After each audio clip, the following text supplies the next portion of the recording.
Next up, let's step back and compare state using boxes against state using variables.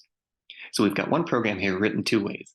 On top with variables, we say x is equal to 5, then f is a function that adds x to its argument y.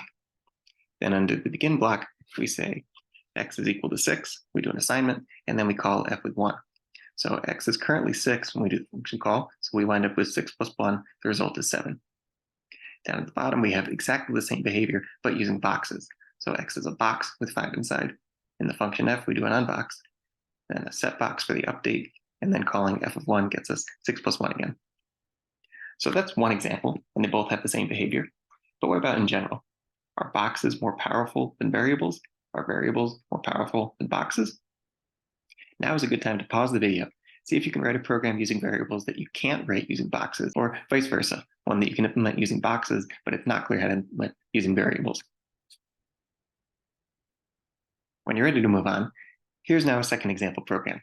This one is implemented using boxes. We make a function named fill, which takes in b, a box, and then sets the value of b to 5.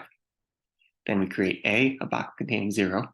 We call our fill function on a, and then we unbox a. The value we get from running this program is 5.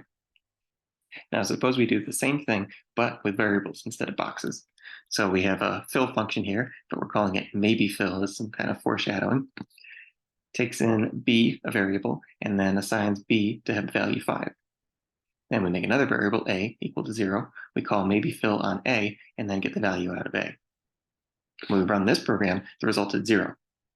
And so what's happening is a in the let statement, that's one variable. But when we call the function, what we're assigning on the inside is b, which is a second variable. So when we do the assignment to b here, we're really assigning b, which is totally separate from our variable a. b gets the value 5, and then that update is forgotten when we exit the function. We go back out and get the value of a. That never changed, so we have 0 as the result. At first glance now, it seems that boxes are more powerful, because here's one program, we have it in the two different styles, and now we're getting different results. The reason why they behave differently is that a box is a value. You can pass in a box to a function, whereas a variable is not a value. A variable is this layer of indirection, and then when we call a function, we're sending in the value of the variable. We're not sending in the variable. But it turns out, despite this difference that boxes are values, boxes are no more powerful than variables. We can modify the program on the bottom and then get the same behavior.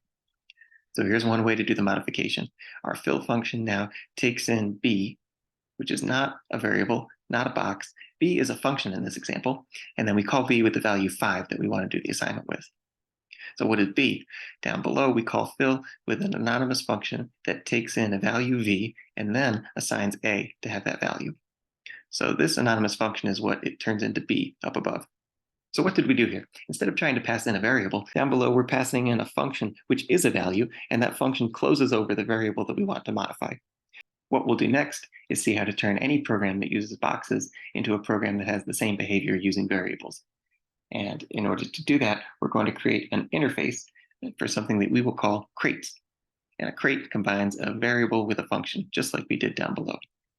So here's the API, and this is crate code in Shplait, not Mo. So crates have 3 functions in the interface, one to build a new crate, one to get the value out of a crate, and then one to update the value in a crate. In Shplait, the create function can take in a value, but this value by default is not mutable. It's not a variable. So our first line inside the body here, for Shplait only, we need to say define mutable. So var is now a variable, and the initial value of var is the val that we passed in. And then we return a pair of functions. First, one function that takes no arguments and returns the current value of the variable. And second, a function that takes in one argument and uses that to assign to our variable. So this assignment function is just like we had on the previous slide. It's closing over the variable that we want to modify. The uncrate function gets the first element out of a pair. So b is a crate here. So we get the getter function, and then we call that. That gives us the current value of our var. And then finally set crate. That takes in a crate b and a new value. It gets the setter function, the second element, out of that crate b, and then calls that with the new value. We can run all these in Dr. Racket. So here we are, we've got crate, get crate, set crate. We can run this, and this code type checks and compiles. And then we can use it down below. So let's call it C this time. Make that a crate with 0. And we'll set the crate.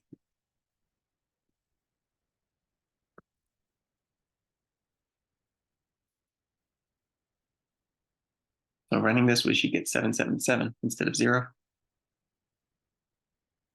And indeed we do. Now we can do almost the same Shplait interface in Mo. There's one trick because in Mo we don't have functions with 2 arguments right now inside of our interpreter. So we need to unwrap the code a little bit, but otherwise it's the same. We have our 3 functions in the interface: crate, uncrate, set crate, and down below we can use them to update the value inside of a crate and then get it out later on. One last thing that's going on in this example, it's using functions to simulate pairs. The point is, these crate functions behave just like we would expect. To conclude, despite looking different at first, boxes and variables have the same expressive power.